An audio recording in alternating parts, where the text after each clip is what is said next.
I'd like to call to order our September 13th Jones County Board of Education meeting. I'd like to thank all visitors and guests and all those watching virtually in attendance. Ms. Candace, please let the record show we do have a quorum of 4 board members present. Mr. Walston, myself, Mr. Brown, Ms. Fial. Mr. Griffin is absent at this time. Also present in the boardroom, Superintendent Dr. Thigpen, Assistant Superintendent Bryce, and our board attorney, Mr. Shaw. At this time, I would like to ask all to stand for our pledge of allegiance. I pledge allegiance to the flag of the United States of America and to the republic for which it stands, one nation, under God, indivisible, with liberty and justice for all.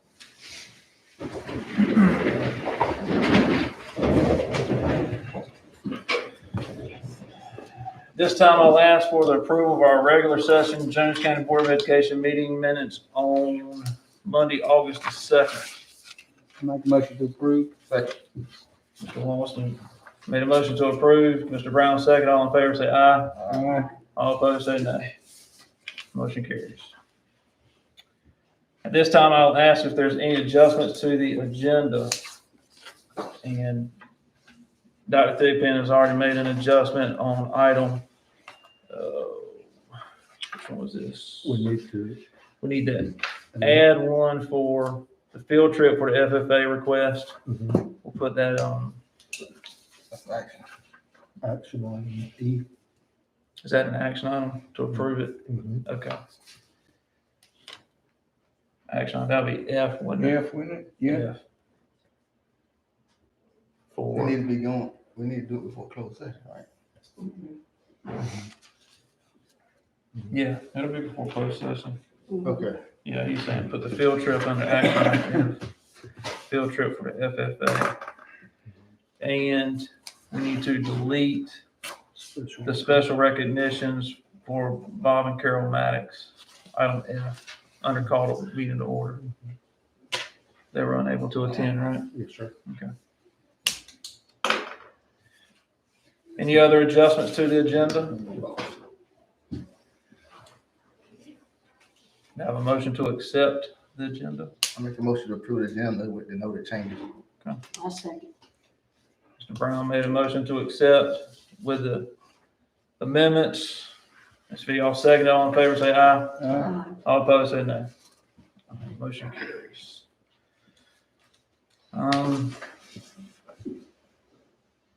This time we'll move into item number 2, public comments. Do we have anybody signed up? We do. Okay. Mark, do you have instructions? I do. I think we will. Okay. How you doing? Do we have someone speaking or are you gonna? Okay, nobody's speaking, it's just the, Thank you, sir. it's just the email, okay. Okay. I have Okay.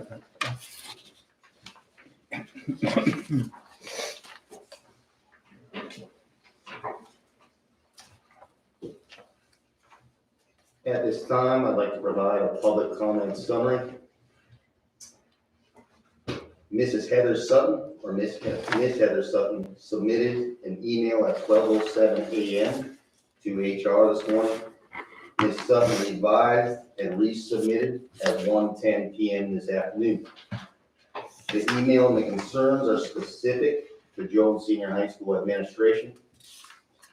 Ms. Sutton is concerned about perceived favoritism to males, male coaches, and male athletics. Ms. Sutton also shared her concerns about morale at Jones Senior High School. You each have been given a copy of both emails that Ms. Sutton emailed to HR.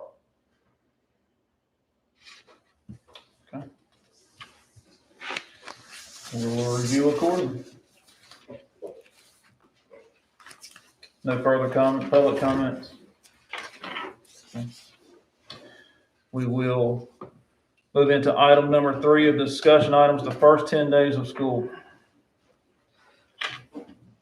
Good evening, board members. I want to report to you that we've had a successful opening of school. I wanted to update you about our enrollment numbers at the end At this point in time, last year, we had 963 students enrolled. As of today, we have 986 students enrolled K-12. Pre-K wise, if you add those numbers in, we're at 1074 enrolled. So we've seen a little bit of an improvement in that. And just thankful to the staff and the principals for the job they've done, and our teachers to get this year started.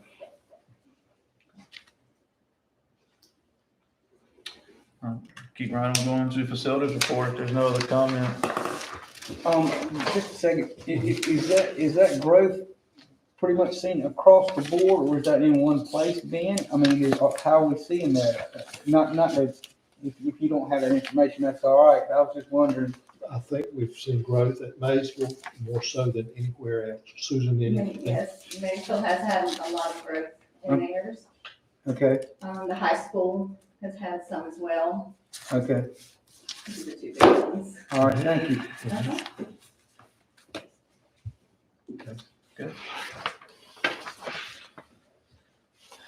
Board members, you should have in your packet a report from Farrier and Son that has Jones County athletic fields, and they're going to give this monthly update to us, and it's going to forecast, it's going to tell you what they have done, and then shows you a forecast of the work that they are going to plan on doing in the upcoming month. And Tim just set up with them so you have that information, so you have that before you for your review concerning the facility progress. Did they have what was our estimated completion date? And do they feel like they're gonna be ahead of that schedule? February. I don't recollect, we'll have to I check. think you're right, David. I think you're Last right. time was February. Was that their target to finish? Seems like February sticks out. I can't remember. It's my understanding that it would be ready to play on. I'd always heard that, but I didn't know if that was them trying to accelerate their schedule to get us ready by February. I couldn't remember. I can check and I get some communication with them in the report. Yeah. To confirm that.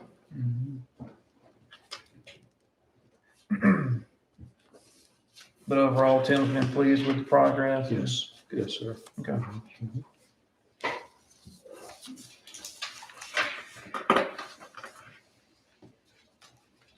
Any other facilities report? No, sir. Next item deals with handicap parking and seating platform at Jones Senior High School. Do you want me to move on into that? Yeah. So, the construction of the baseball field, what was designated as handicap parking got kind of done away with as they were working on the construction. So Tim and Mr. Kent have gone out there and redesignated the parking spaces, handicap parking spaces that were eliminated due to construction.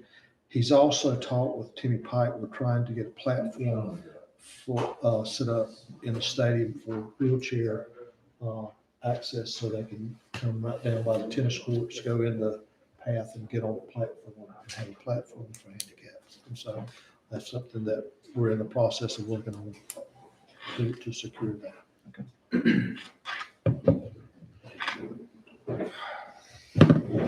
So that, we had, you're saying the handicap, The parking is taken care of, and we're working on the platform. Tim believes he can secure one that at no cost through he and Timmy Pike are working on that. And so if he can, he's going to try to do that. If not, we'll purchase one. okay. This might be under the same one that the pressure washing, It's been completed. that was completed. Yes, sir. It's been completed. And wasn't there a few seats that needed to be bolted back down? Those all bleachers have been pressure washed, and Tim has taken care of all the repairs as far as I know to make everything safe. Okay.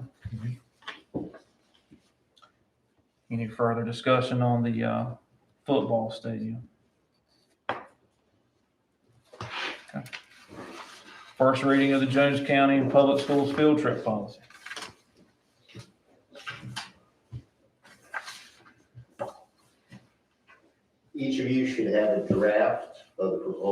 field trip policy.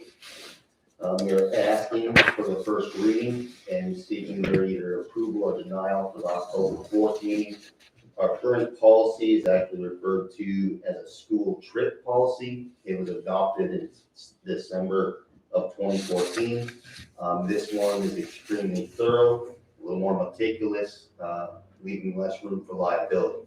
So I just ask that you take the next couple weeks before the October 4th meeting and you review it. Any, Can I any ask a changes? question now? Just when I was reading through it, I didn't see, and then, you know, in the past, I've gone by my years, you had to have a certain, had to be passing everything in order to go on a field trip. I didn't see that in there this time.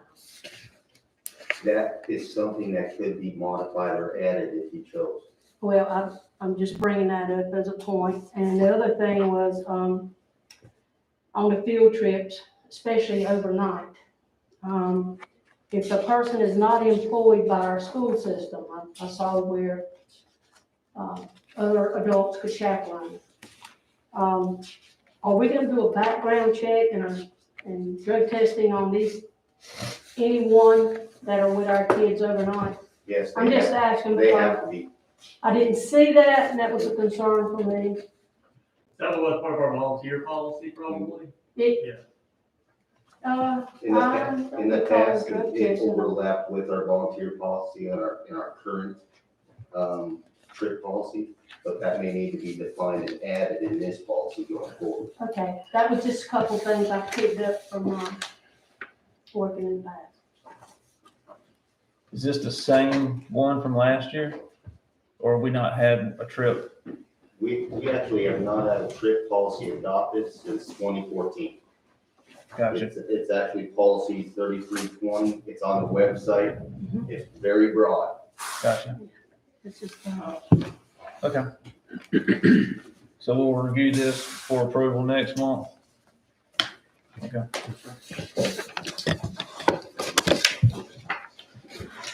All right, and moving into testing update and results.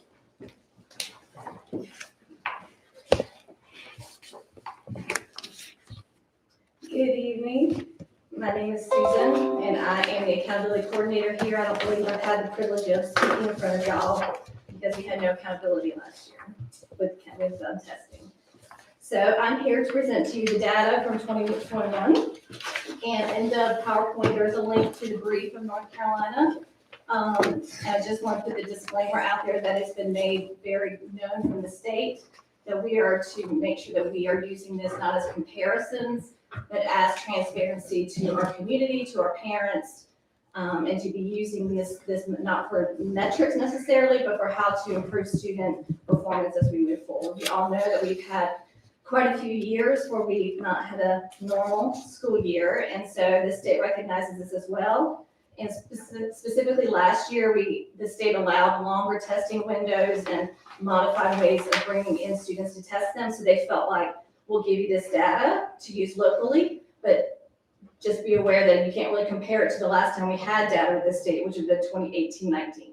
So this tells us that they are going to have a North Carolina school report card this year, but not as much is going to be presented in that report card. We no longer have school performance grades this current year for 2021, or growth indicators or long-term goals. So they will be providing participation, which I want to commend our schools. All of our schools were above 95% tested in spite of COVID-19. So that is a huge feat upon them. The principals did a great job making sure those students and parents felt safe to bring those students in for testing during that time. Can you go to the next slide? So this is our overall proficiency for our school system, as well as it compares to the state of North Carolina. The first column is grade level proficiency, which is what the state looks at, and it has achievement levels 3, 4, and 5. And then the second column is college and career ready, which is more federal, and it's with achievement levels 4 and 5. So a lot of what we do, like when we do produce school performance grades, are based on that first column. So we're going to focus a little bit more on that GLP column. You can read through the numbers. The state of North Carolina overall, this is EOGs and EOCs.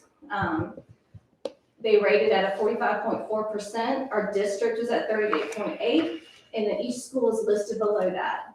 I would say with the majority of our schools are at or near above the state average. We have some room for improvement in some areas, but overall, I think I'm very pleased with given what these students have had to go through, where we are.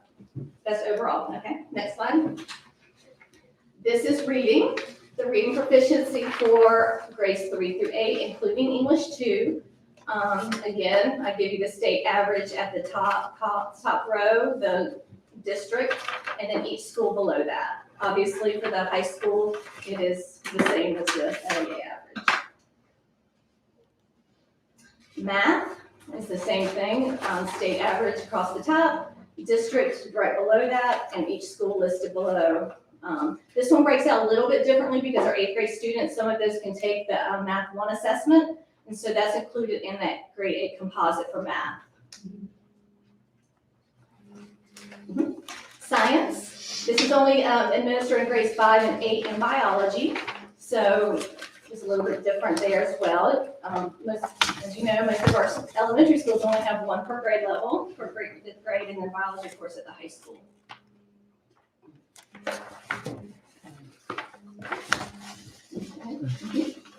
So high school has a few more indicators, and not all of them were reported this year, but ACT is one that was reported, and our school was at 32.7, and the state average was 55.2. ACT work keys, the state average was 63.3, and we came in at 53.3. We typically combine those two, but it's not used in accountability this year, nor is math course rigor. And our 4-year cohort is 89.3, which is still above the state average of 86.9%. This is just a reminder that we do, back in 2018-19, we had schools identified for targeted support and improvement, and they stayed the same in 2019-20, 2021, they're still the same this school year. So whatever comfort is identified and students with disabilities as is trend. So this is an overall composite for our Southeast region, and again, this is, I gave you the college career ready, which is, as a reminder, achievement levels 4 and 5, and the grade level proficiency, which is 3, 4, and 5. I have the state, us, and then every district in our Southeast region as comparison. And you can look through that. We ranked 8th out of our Southeast region, so I think that's pretty good. We always have room for improvement, obviously, but that's where we fell last year. Second. Any questions about the 2021 data?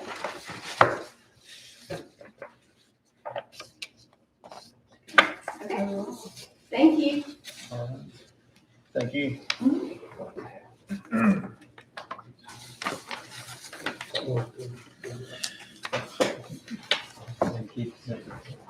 Any further comments on the data? Okay, we'll move into our superintendent goals and our district goals.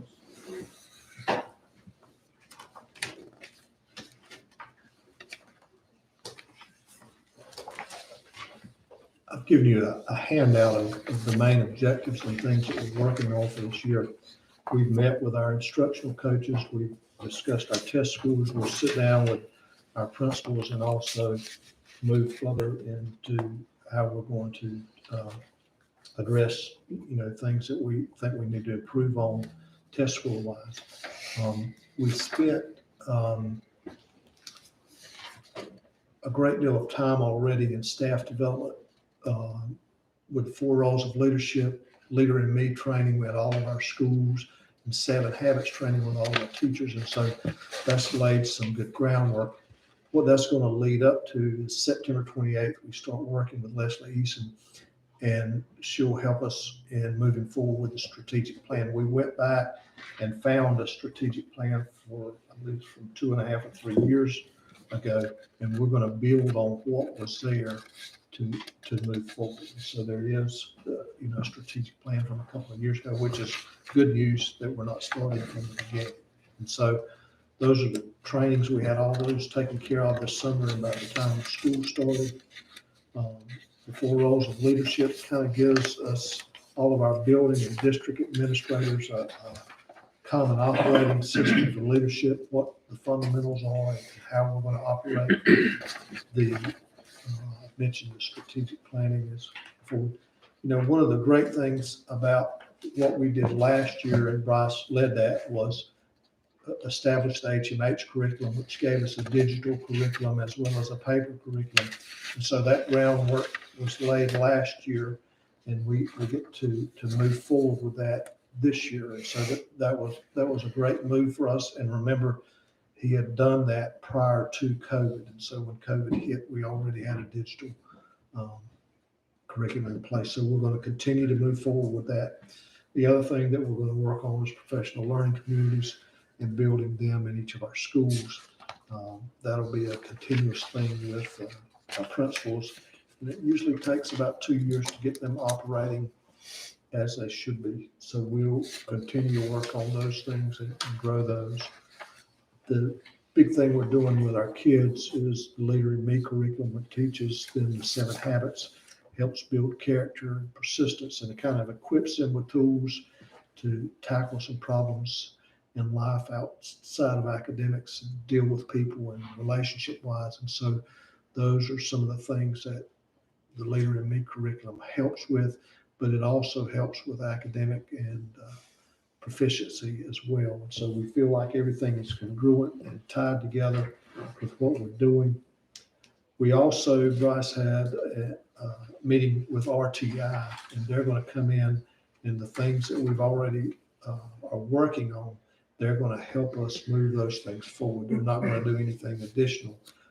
They're just helping us move forward what we've got, working with teacher efficacy and developing our PLCs, and that is at no cost to us. They're supporting us. And so I wanted to share those things with you. Those all tie into superintendent goals that we talked about for me. So I think we've got things well aligned. So I'm going in the same direction with all the goals we're pursuing. So I wanted to share that with you. And if you have any questions about any of it at any time, please don't hesitate to ask us.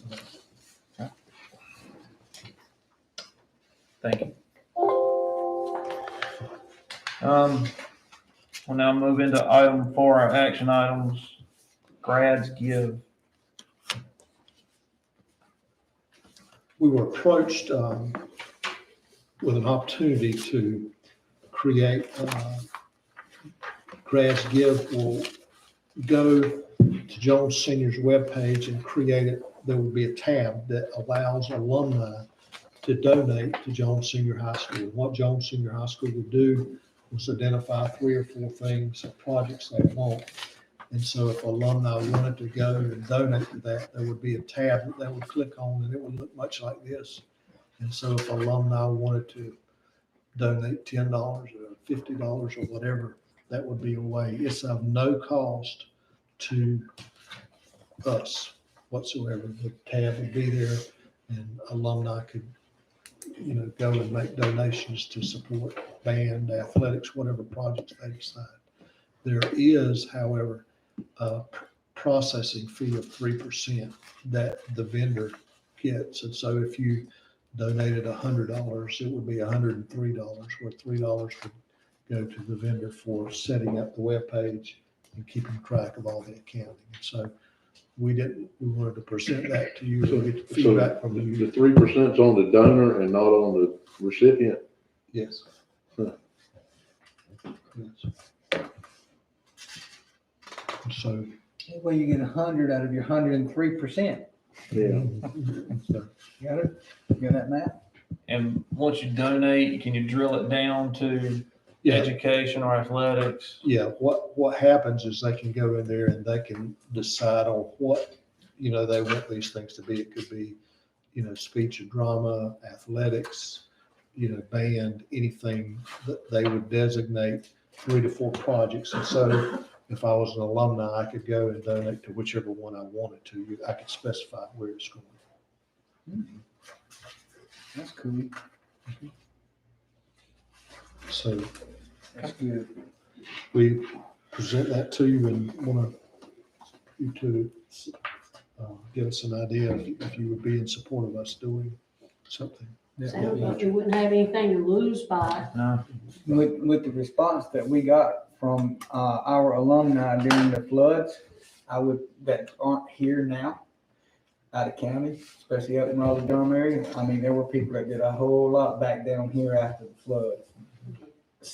For many days after that, and I'm thinking this would be very good for those type people. Aren't necessarily in the county, you know what I mean? Yes, sir. Yes, sir. I'll entertain a motion. So move. I'll second that. Mr. Brown made a motion to approve. Mr. Walston, second. All in favor, say aye. All opposed, say nay. Motion carries 5-0. Item 4B, the Maysville property. I don't even know who's gonna speak on that. I think Colin probably can, the Colin last gonna speak on conversation it? Colin and I had, he said it was, I believe he said it was up to us. We probably could all speak on it, make sure we have it on the agenda. I'm not saying nothing on I'm happy to answer any questions the board has about what you're offering. It's ultimately up to you as to what you want to do with the property.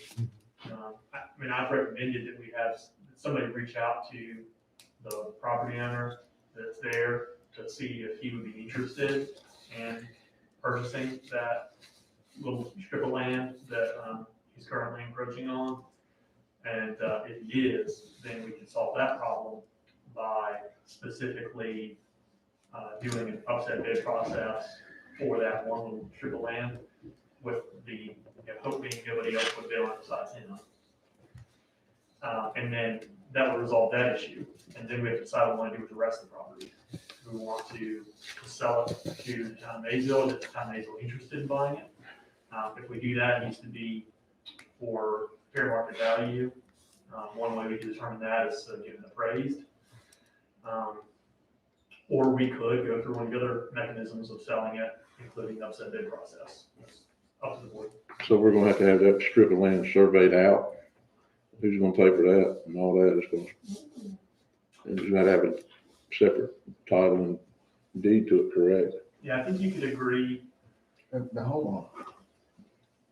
Well, for that little piece, but about the whole other piece that we might sell to the city, I'm not thinking the homeowner's not gonna pay for that, that appraisal of that.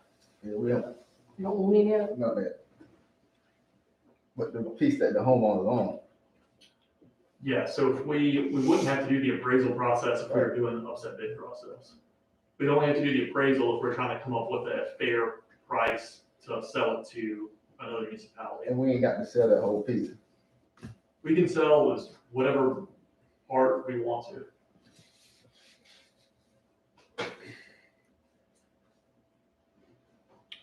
What's the recommendation? What do you recommend? That's up to y'all. Is- I mean, No, but, when you say that part, what do you mean by that so part? if you recall, there's It's a big piece that's encroaching. it's a small, it's not that big. How much, what is it roughly? Does anybody know exactly what the dimensions are of the piece that the guy's driveway cuts across? And it's probably. 2.87 acres. No. Yes. That whole piece though. I mean, That's the what I'm saying, it's entire whole thing. The piece. entire thing, right. Yeah. He's So talking But can you just- sell that? we can split off the tiny, we can segregate out the tiny little amount that he is encroaching on and just sell that. And then he would buy just that tiny little piece. And then the rest, then we have to decide to do what to do with the rest of it. I make that motion. And that would require a survey and getting it just right with him. I mean, we'd have to survey it. Somebody would have to come in and draw those lines. Has the guy that's encroaching said he wants to buy that piece? I mean, what he's This on? is where this all stemming from, is that homeowner there. When Tim went and looked at it, Tim's recommendation was to sell that piece, but the problem is that their house and their shed is on school property. Encroaching. You know, It'd be either nice. we fix it one day, the day, or down the year would be a problem still. It'd be nice to find like a representative of the school, but was kind of like a resident of Maysville, kind of, to maybe approach this gentleman who he might know and, you know, kind of see where he's at, and if he's interested in doing, you know, this before we did anything, in a friendly country kind of way. I'll make that motion. Oh, okay, so we're gonna forego that, all righty. So the is the motion, just trying to understand, Brian, the motion will be to, Just get that. segregate off the individual piece of property that's being encroached on, the small piece of property that's being encroached on by that homeowner. Right. And then, to declare it surplus and to then, enter into the upset bid process for sale of that small piece of property. Is that right? And then, But before we do, excuse me, Myron, but Yeah, before we do that, do we need to talk to this man and find out, you know, if he's even interested? That's what I'm saying. Well, it don't really matter. We still need to just segregate that piece and somebody can buy it. The fellow that's sitting on it. encroacher. I'll make that motion. What is the motion you're making? To segregate I already talked to the homeowner. Well, that's all you had to say. That's what I made the motion. Gotcha, I'm with you. Well, what is I'll the second motion you're his making motion. though? I think what I just said, to Yes, segregate it all yes. and to go to the What upset you bid just said. process. We're all saying the same thing, we just didn't know it. Now, is that the same motion to handle the majority of that land too? It wouldn't address Just the for other. the zone. No, that's totally separate. So we can visit that in October, November, December. All right. Yeah. So- It'll be a year. Mr. Brown's motion We is should to, get in a hurry up now. cut off the encroached parcel and enter an upset bid with the owner of that property. Well, it's open to the Anybody. public. Yeah, open to the public. Yes. And Do I hear a second? I'll second it, yes. All right. All in favor, say aye. Uh, All opposed, say nay. Motion carries. I think you had to write the motion out different than what has been stated, Dave. It didn't, I mean, it's still kind of vague. We'll review the minutes to make sure it's all clear. I get that questionnaire Now, and he hadn't fixed it yet, so I get it every month from the homeowner. sorry. Yeah. I didn't know you talked to him, I'm sorry. this is I should not have figured you had. a historical property. We're gonna table that for now. Yeah. Table the historic property. Okay. All right. Any further discussion or action for the Maysville property at this time? All right, moving into 4C, approval of makeover as a vendor for COVID testing. So you have an information sheet in your packet regarding Jones County Schools application of the NACO COVID-19 screening and diagnostics. We have the option to adopt one of these two options that are at the top, either screening model operation.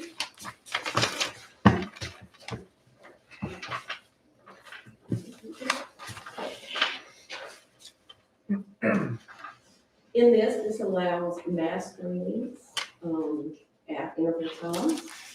It also correlates with the health department for mass screenings, and it can include high-risk populations such as athletics. Or we can choose diagnostic model options. That is screening for students and staff that are determined as close contacts with someone with COVID.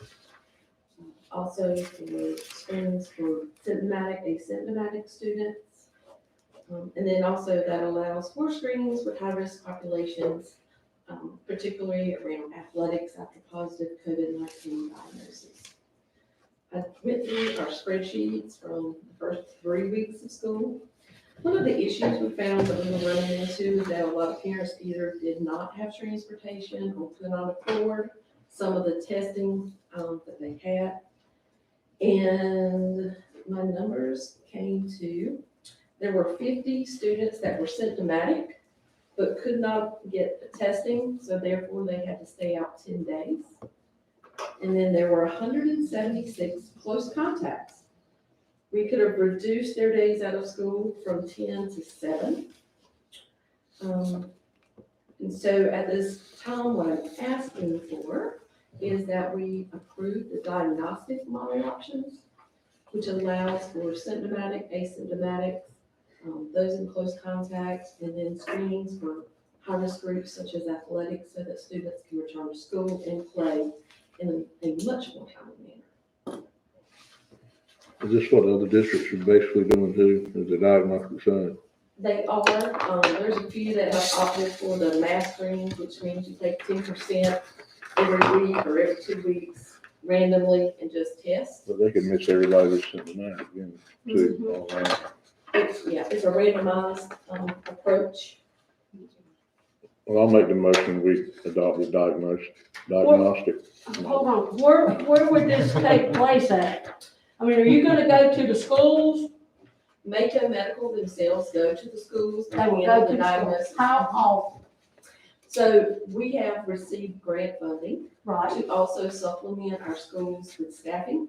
So our symptomatic and asymptomatic can be done on demand. And then okay, those are sent off. Mako comes and picks those up and takes them to the labs for the PCR version. okay.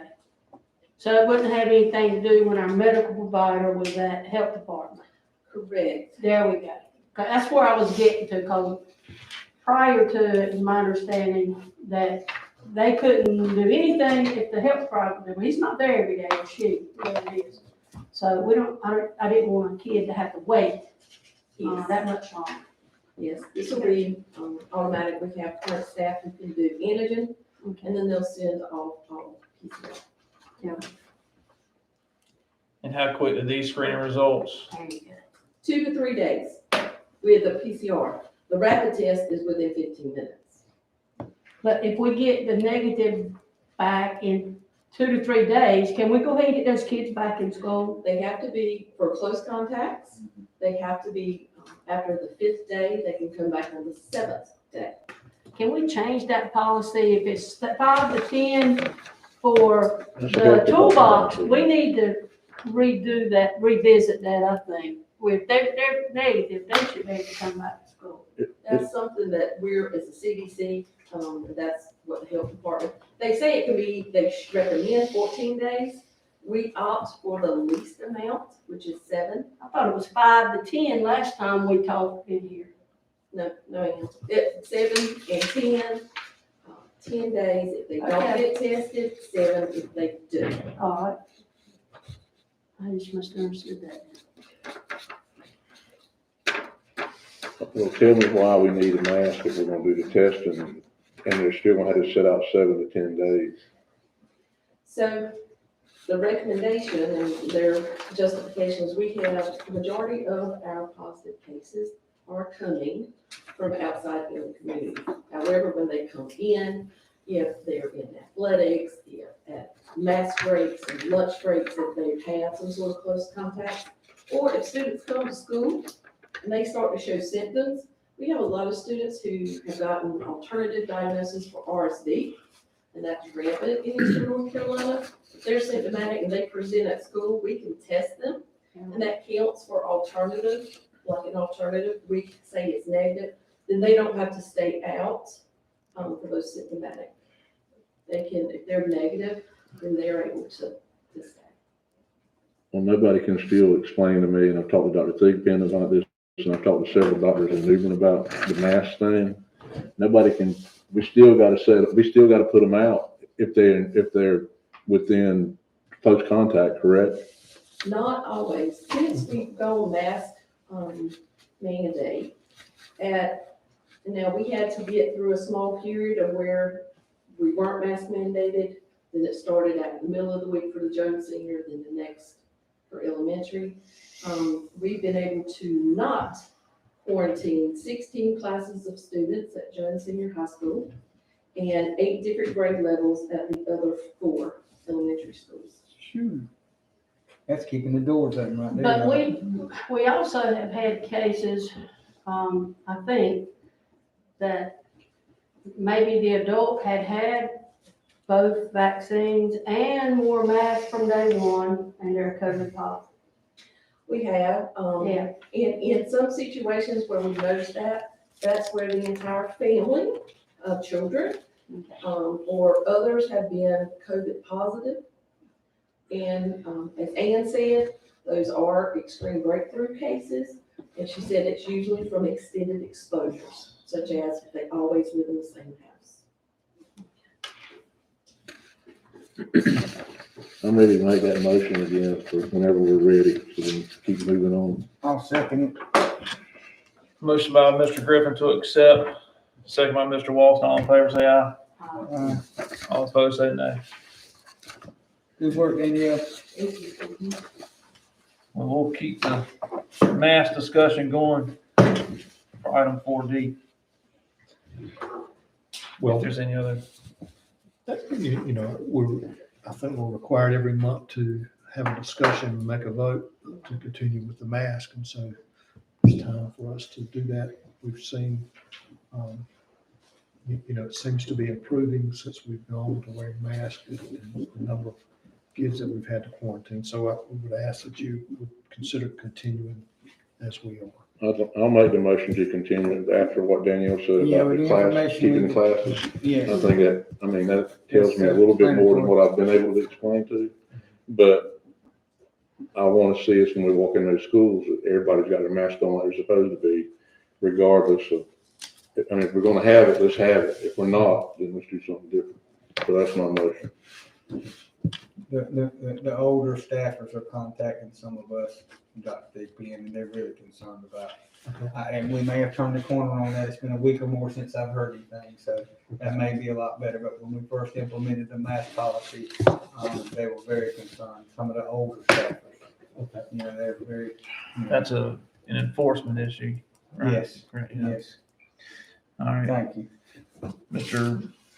Griffin made a motion to stay in mask at this time. Mr. Walton, second. All in favor, say aye. All opposed, say no. Motion carries. I see what you're talking about now. Yeah, I got it.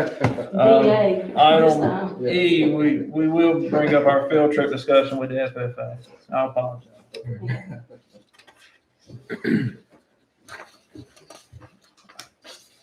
In your packets, you should have participation proposal from Mr. Christopher Hicks to attend the National FFA Convention in Indianapolis. The convention is from October 27th to October 30th. We have 3 senior FFA students that with your approval and the submission of the proposal, will be able to attend the National Convention in Indiana.